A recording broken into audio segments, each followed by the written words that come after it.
Gooseworks just dropped the biggest piece of information we've gotten in so long by confirming that the circus members actually do remember some of their past lives. We all know from the pilot episode when Pomni spawned in, she started freaking out about her situation and she didn't understand what was happening and she immediately wanted to get rid of a VR headset off of her face, which in the circus world she wasn't even wearing. However, as we found out from her, she remembered putting on a weird headset when she was in her human form. But then she said that she didn't remember her name, so we were left with the conclusion that the characters' minds got completely wiped and that they couldn't remember their past lives as all their memories were wiped, but they kept their personalities. But it turns out that this isn't even the case. Gooseworks shared on Twitter, the circus members do remember parts of their lives, it's just their names they forgot, which now makes huge sense, because in episode 2, Pomni did say to Gummigoo that she came from the circus, but that's not where she's originally from. And so it's possible that she remembers some parts of her life as a human. What I'm thinking is that the memories must be a bit blurry, like she has a vague idea, but she can't really grasp exactly what happened. We also saw how Kinger was in episode 1, where he talked about the insect collection, which in my opinion might be something from his past life, because it doesn't make sense in the circus about having an insect collection, unless he literally has one in his room. And this could imply something about his past life, where insects could be a reference to bugs, which happens in games. And we know that the Digital Circus is a video game from the title screen in the very beginning of episode 1, and so this could actually make sense if Kinger had something to do with the development of the game. There have been theories about him being one of the developers of the Digital Circus, and because he was the first one to join the game, maybe it was because he wanted to test it if it works. However, when he entered, he encountered many bugs and there was no exit, so he basically got trapped into the game. Maybe this allows us to think that Kane became the ringmaster only after Kinger joined and the remaining developers added Kane to be responsible over the circus and Kinger. Now we know if Kinger is stuck there and this theory is true, fixing these issues are probably not that easy, because in my opinion Kinger's probably been stuck there for more than a decade, because we know that they've been there for years when Jack said that in the very beginning, and if Kinger was there first, yeah, he could have actually been there for a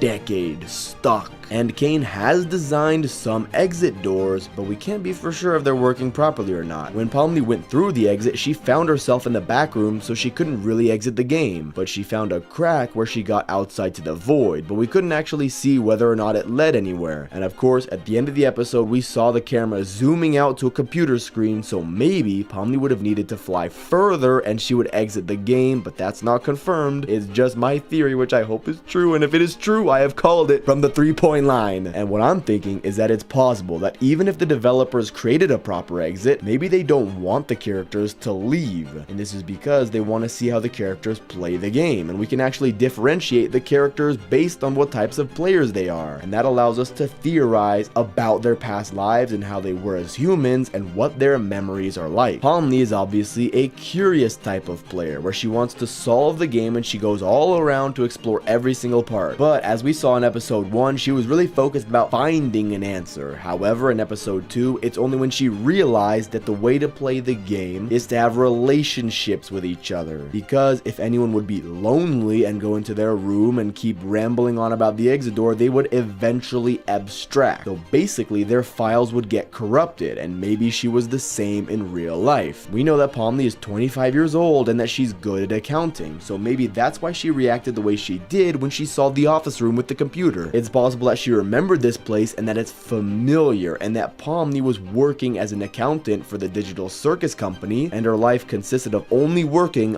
leading her to feel unsatisfied, and maybe she wanted to get out of her boring days by trying out something new, like a real life video game, and that's how she got into the circus. But we also know about Jax, that he is the youngest character and he plays the game cruelly. It seems he's only there to entertain himself, even if that means he's bullying the others and causing trouble to everyone, he seems to not care. And I think that he probably entered the game because he just wanted to have fun and he doesn't really care about the rules or the other players. But because of this, of him not wanting to play together and have relationships with the circus members, it's possible that he'll eventually abstract. Or maybe it's possible that there are cheat codes because he has keys to everyone's rooms, as shown in episode 1 when he pulled out Cosmo's key. He pulled out a boot launcher out of nowhere on the top of the truck, and he yoinked Ragatha's key without her even noticing. So maybe Jax has cracked the code of the game, or maybe he was the developer of the game. Because think about it, why would they go to the circus? It seems to be that this is some kind of torture chamber that someone put them into. So maybe Jax created it and went into it with cheat codes just to torment those who are with him. And I don't know if this is true, but that would be an insane theory. But now looking at Ragatha, she seems to be the type of player that wants to help everybody, and she would even sacrifice herself if it meant saving others. And she must have been similar as a human. I can imagine her being a sort of mom friend who looked out for everyone. But it could be that she's doing this so that she can feel important, but deep down she's doing this because she's neglecting her own emotions. Because Gooseworks did say that Ragatha doesn't always say what she means and might do things to keep the sake of peace. And so in Ragatha's past, she might have been hurt by somebody or hurt somebody else, and that's why she acts this way. And Gangle seems to be a mystery to me. We didn't see too much about her character, but I'm curious to learn, why does her mask keep getting broken, and why can't Kane just fix it on her for good? Because if Kane can control the circus and he just keeps giving Gangle the same fragile masks, that seems to be cruel. But Gooseworks did say that we'll learn soon about why Gangle is not allowed to feel happy for too long. And now looking at Zooble, she's very interesting. She's also young, she's the same age as Jax, and she seems like she's more of a loner, but not in a bad way. Gooseworks said that Zooble worked as a tattoo artist at one point in her life, and based on her character, we can also guess that maybe she had something to do with fashion as well, because she constantly changes her outfits with the Zooble box and changing her body parts. Because if you look at Zooble from episode 1 and compare Zooble to episode 2,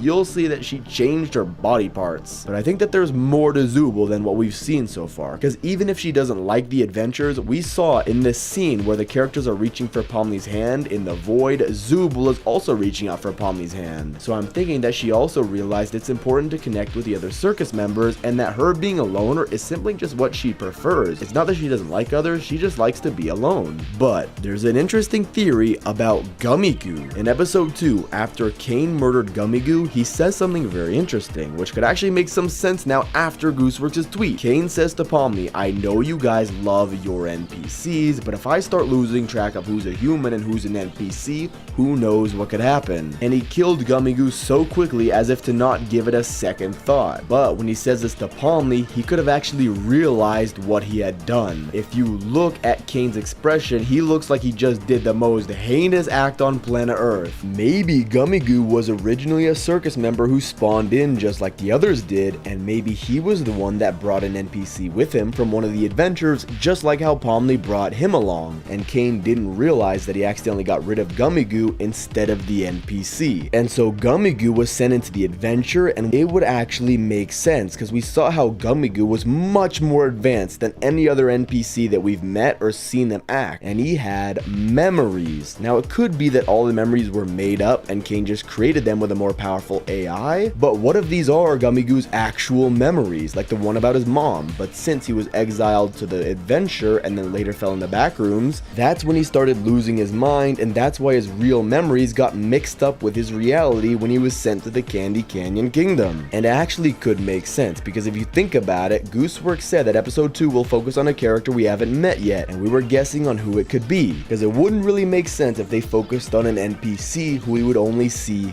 once. But if Gummigoo really was a human, that would make sense why episode 2 centered around him, and it would make sense why Kane was so remorseful after he made him explode, and it would explain why Ragatha casually dropped the fact that Kane reuses NPCs and we might see him in a future episode. And this could all be hinting to the fact that Gummigoo could be a human in the future. But let me know what you think about this and the characters' past lives down in the comments. Thanks for watching, subscribe, and click on this video here.